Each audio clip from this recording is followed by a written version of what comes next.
The second best record in the NFL, and no one really seems to be talking about the Vikings. Let's change that. Perfect.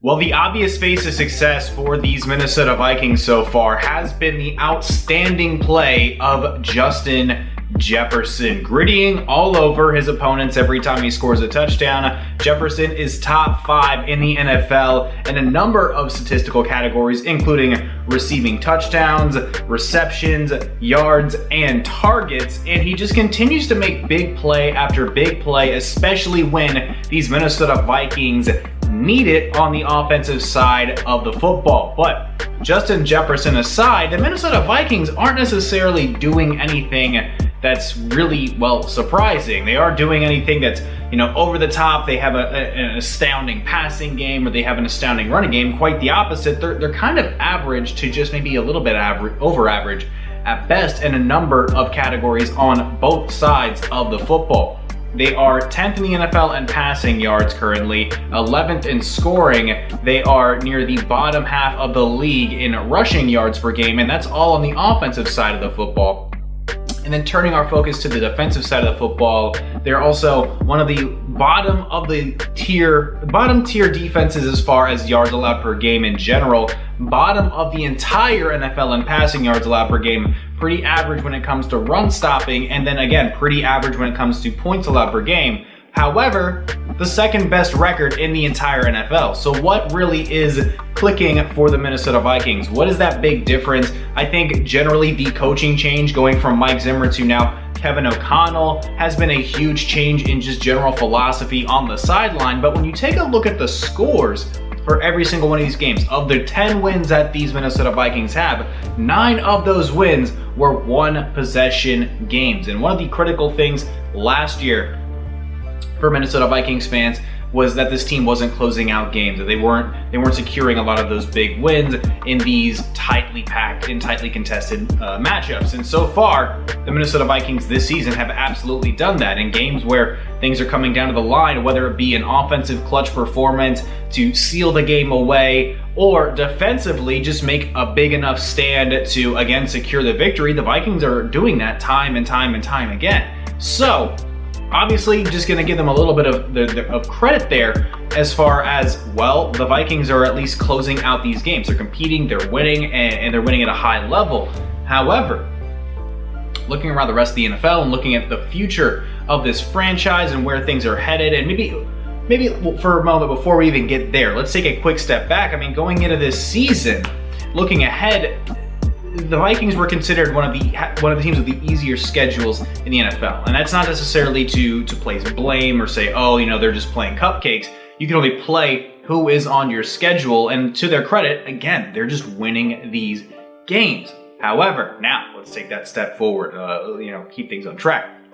Looking ahead to the rest of their schedule, I wouldn't be shocked if they win 3 or 4 more games to close out the season. All they're waiting for is the Lions to lose another game, and they cap off another big victory to secure their division title for this 2022 NFL season. So far, the rest of the NFC North around them, the Green Bay Packers have been pretty disappointing. The Chicago Bears are still multiple steps away from being very competitive. And the Detroit Lions have been a surprise so far this season, and very interesting so far this season, but not quite to the level of consistency that they're looking for. Maybe a few more pieces away, but they're making some big strides as well. And then the rest of the NFC this season has really been wide open if you just consider the entire talent and consistency around even just the entire NFL. It's been a really wild and weird and wacky season so far. Not to discredit the success the Vikings have found so far, however, it's just been a really weird year, and I think most NFL fans would agree with that sentiment. However, when it comes down to crunch time, when it comes down to the playoffs,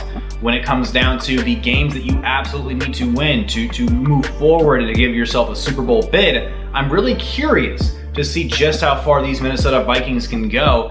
And again, what I just mentioned is a pretty wide open NFC currently. I mean, the Philadelphia Eagles are the only team in the NFL right now that have a better record than the Minnesota Vikings. And then looking around the rest of the NFC, the Tampa Bay Buccaneers just getting their 6th win. The Dallas Cowboys, they do have some rhythm. The Commanders do have some rhythm. The Giants do have some rhythm. And of course, like I mentioned, the Eagles, really tightly packed race over there in the NFC East. I mean, the San Francisco 49ers were a team I considered a Super Bowl contender, but just now lost Jimmy Garoppolo for the remainder of the season with a broken foot. So, I mean, honestly, the window is, again, just pretty wide open right now for the Minnesota Vikings. As long as they can just remain healthy, as long as they can keep getting the ball in the hands of their playmakers and closing out these games. They don't have to necessarily do anything special. They don't necessarily have to wow you by killing you in the rushing game and then killing you over the top and, just blistering you with aggressive and outstanding defense. At the end of the day, it just comes down to who's going to be a little bit, more clutch, who's going to be more consistent, who's going to put more points on the board.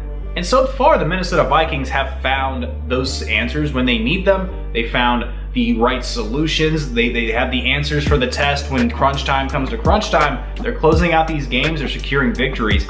And they do deserve some level of respect, but it's a weird year. Honestly, they're just not doing anything that's really going to wow you and throw you off the page and say, wow, these Minnesota Vikings are so incredibly, doing something better than the rest of the NFL. But if there is one thing they're doing better than a lot of NFL teams right now, it is closing out those games. With it being week 14, we're just going to completely end the fantasy football picks of the week. Most people's regular seasons have ended, so I think it's just time to move on and move past the fantasy football segments of the week. Congratulations if you made your playoffs. Good luck if you're going to potentially win your championship. However, just going to move on from the fantasy football segment. We're going to go right from our main topic there into our picks for the week. Starting things off, Thursday Night Football, the Las Vegas Raiders taking on the Los Angeles Rams. The Rams hurt all over the field, all over the offense. This team is not going to make the playoffs as it stands. I think right now the Raiders are just going to find a very solid victory in prime time that they absolutely need. And then moving on to Sunday, the New York Jets taking on the Buffalo Bills. Give me the Buffalo Bills in that matchup. It's going to be fun, interesting. The AFC East so far this season has been really tight and contested. However, the Buffalo Bills, I just have a lot more faith in than whoever's going to be under center for the New York Jets, but they did surprise these Bills a few weeks ago, so we'll see what happens there. The Cleveland Browns taking on the Cincinnati Bengals. Deshaun Watson last week against the Houston Texans in his first game back looked very shaky, very rusty, not surprising. I think that rust is absolutely going to continue going into this week against a very tough, stingy, and aggressive opponent, a team I have a lot of hope for, the Cincinnati Bengals, who have one of the better quarterbacks in the entire NFL right now in Joe Burrow. I'm taking the Cincinnati Bengals in that matchup. The Houston Texans taking on the Dallas Cowboys in a Texas-sized matchup. The Dallas Cowboys are going to demolish the Houston Texans. I'm worried about even starting Dameon Pierce this week in fantasy football. The Minnesota Vikings taking on the Detroit Lions in Detroit. This is going to be a lot of offense. I think it's going to be really close. I think it's going to be a really fun game for that early game window. Give me the Minnesota Vikings in that one, but I wouldn't be shocked if Detroit pulls off a huge victory here. The Jacksonville Jaguars taking on the division rival Tennessee Titans. Give me the Tennessee Titans. Not a lot to say right now. Trevor Lawrence suffered an injury last week against the Lions. Tennessee Titans got, a little embarrassed, but the Tennessee Titans are still a very good team. Philadelphia Eagles taking on the New York Giants. That's going to be a very fun one. Looking forward to that one, but give me the Philadelphia Eagles. Baltimore Ravens taking on the Pittsburgh Steelers. Traditionally and historically a very good matchup. I think it's still going to be just as scrappy as we expect it to be. But Lamar Jackson ailing. This one's going to be kind of up in the air, but I'm still going to take the Baltimore Ravens. I think Huntley is still a very viable backup, even if Lamar Jackson misses this game. The Kansas City Chiefs taking on the Denver Broncos in Denver. Give me the Chiefs in that one. Kansas City is just a better team in general. It's not much of a conversation there. Tampa Bay Buccaneers taking on the San Francisco 49ers. No Jimmy G. Brock Purdy is going to be the starter for the San Francisco 49ers, taking on a very tough Tampa Bay Buccaneers defense. Tom Brady, the GOAT, on the other sideline. I'm going to take Tom Brady in this one in a not very high scoring game. Carolina Panthers taking on the Seattle Seahawks. This is going to be pretty easy. Geno Smith and company going to demolish. Give me the Seattle Seahawks.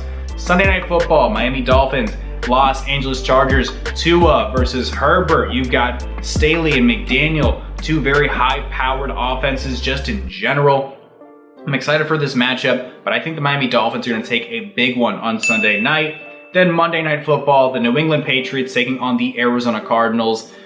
Coming off of that bye week, if I'm not mistaken, the Arizona Cardinals are going to have that extra week of preparation. New England's offense has just been completely inconsistent, just not doing their defense a ton of favors here. It's not going to be a super sexy game, but I'm going to take the Arizona Cardinals. It might be close. I think Belichick could very well outcoach Cliff Kingsbury, but when it comes to these offensive matchups, New England's offense, I just don't trust it.